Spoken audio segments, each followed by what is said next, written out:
না, আমরা যখন প্রেমনেসর রিনিউ করি আমাদের তো সাধারণত রেইজোর প্রয়োজন হয়, কিন্তু আমরা যখন দিজুকবাতো থাকি অথবা নাসপির আন্ডারে থাকি তখন দেখা গেছে আমাদের যখন প্রেমনেসরটা রিনিউ করার প্রয়োজন পড়ে, এই ক্ষেত্রে আসলে কোন বিষয়গুলো আমাদের লক্ষ্য রাখা প্রয়োজন যদি আমাদের একটু বলতেন।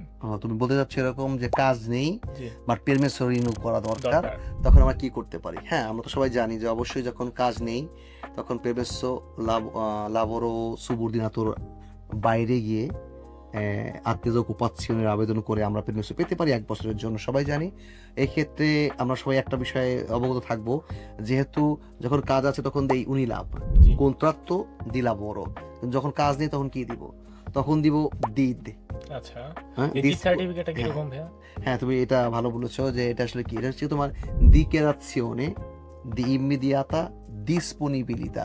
ওকে। ওকে, তুমি যে ডিসপোনিবিল এটার একটা dichiarazione, তো আচ্ছা, ওই কাগজটার উপর ভর করে তখন পুলিশ স্টেশন বুঝে যায় যে তুমি আসলে এই মুহূর্তে দ্বিতীয় কুপাতো, এবং তোমাকে তখন তারা 1 বছরের কাগজ রিনিউ করে দিতে পারে। দিতে পারে। এই ক্ষেত্রে আমরা কিন্তু অনেকের সবাই জানি ডিট করতে গেলে স্পিড লাগে, জি, অবশ্যই।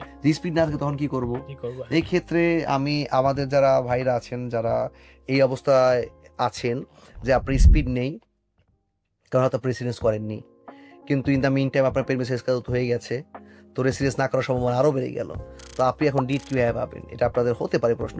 এই ক্ষেত্রে আমাদের মতো যারা পাত্রনাত আছে, যাদের এক্সেস আছে এগুলোর, তাদের কাছে আপনারা গেলেই আপনারা তাদের এক্সেসের মাধ্যমেও এই ডিডের আবেদনগুলো করতে পারবেন এবং সহজে ডিড সার্টিফিকেটটা পেয়ে আপনারা আপনাদের প্রেমিস রিনিউ করতে পারবেন।